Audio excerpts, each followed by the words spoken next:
Alright guys, let's continue the story and the journey. The journey of, right now we are at chapter number 2, lesson number 2 also. Okay. Before I go with the lesson, because I have the title ready, but I don't want to talk about the title. Okay. How many of us have ever thought that we would like to do something new in a business that has been going on for traditionally 10, 20, 30, 40 years? There's a small business, they are in the business of spices, doing only bulk work.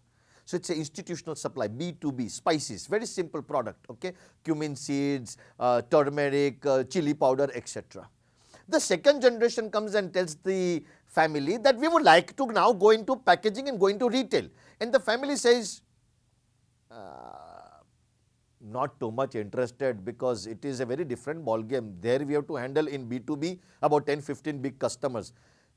In retail, we need to have a supply chain, we need to have dealer network, we need to have so many retailers. It's a pretty complex thing. We don't want to do that. Sorry, not interested. And your entire plan goes haywire, so you're down once again. You know, very natural. Second example. There's a family business in the business of manufacturing utensils, you know, vessels. And they decide, why don't we get into something very different and, you know, like a more specialized segment like kitchenware, home cutlery or something like that, where manufacturing utensils is good enough, you know, like big vessels you make which are used for cooking, etc. Suddenly utensils, especially kitchenware, you know, like nice wonderful layout of spoons and, you know, very fine finish. But beta, you know, understand that big things are easy to make, you know, we have got you big molds. This is very complex, very small stuff to make. Guys, no. You know, the family's business is actually never said no. Actually, never said no. They were afraid. They were afraid of something, and therefore the opportunities is unimaginable. But the problem is they were afraid of something, because when they started the business, they had nothing to lose. And so they were okay to, that's my lesson number 2.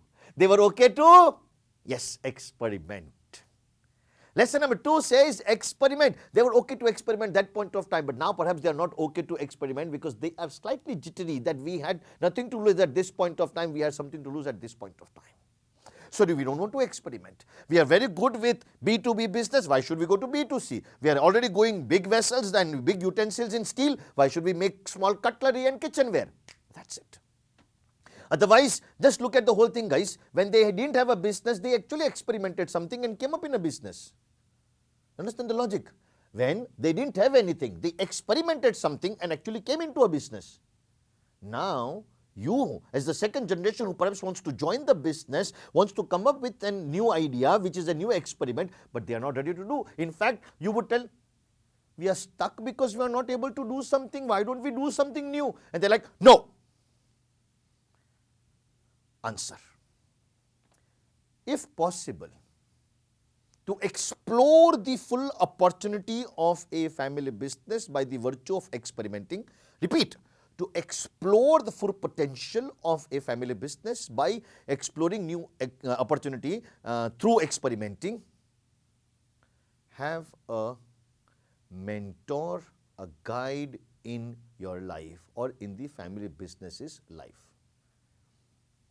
It could be anybody, guys. It could be a teacher, it could be a family member, it could be a retired business person, it could be a retired professional, it could be anybody. One of my students has a very senior person as his mentor. And when that person is saying something or asking something, my student gets zapped. He immediately messages me, sir, this guy is amazing, genuinely serious, and genuinely gives me a feedback that I've never thought. Guys, keep such a person. That person's job is to keep you on track with the experiment. So say for example, let's go to the same thing. You are good in spices, family is doing good, you come up with the idea of retail, the father or the family is trying to convince you, but you are perhaps not trying to do that, and somewhere 10%, I'm not going to 10%, the family is also thinking, yeah, I mean, you know, B2B, we've been champions, it's time to go to B2C, but we're not able to explore. Enter the mentor. I'm not talking about a consultant or something, a mentor who perhaps guides you. And the mentor says, fair enough, you already have the raw material. This guy knows packaging also. But before exploring, let's review certain questions. And then the mentor gets to review certain questions. Once you're through with those questions, the mentor will also smilingly say, yes, why don't you go ahead? And that's the best and simplest lesson. You know, guys, I was buying a property. I wrote to my mentor that I'm buying a property. He didn't reply only. 2 days he didn't reply. I was like, come on, reply. So he replied with 8 questions. I replied all the 8 questions. He once again asked me another 4 questions. I replied to all the 4 questions. He came up with 2 more questions. Actually, I sent him a reply back, not to the reply of those 2 questions. I sent him, are you going to say yes or no? He didn't say. He said, answer these 2 questions. I answered those 2 questions. And when I answered those 2 questions, eventually he said, I think it's a good decision, go ahead. You understand? His job is not to give the answer. A mentor should not give answer. Listen to this clearly. A mentor should not give the answer, but that person should, what you can say, should help you.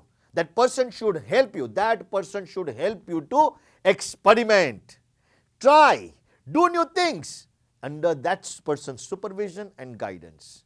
Guys, opportunities abound. If people said the sky is the limit, I would say it's now the universe. It's the universe. In next 10 years' times, I would not be surprised in case you took a holiday to moon. I do not be surprised. In another next 20 years later, maybe I may not be on this planet also. But people would have been saturated with all the 200 plus countries in the world, and they might have found some other planet to go for a vacation. Opportunities abound. Experimenting is the right thing to do.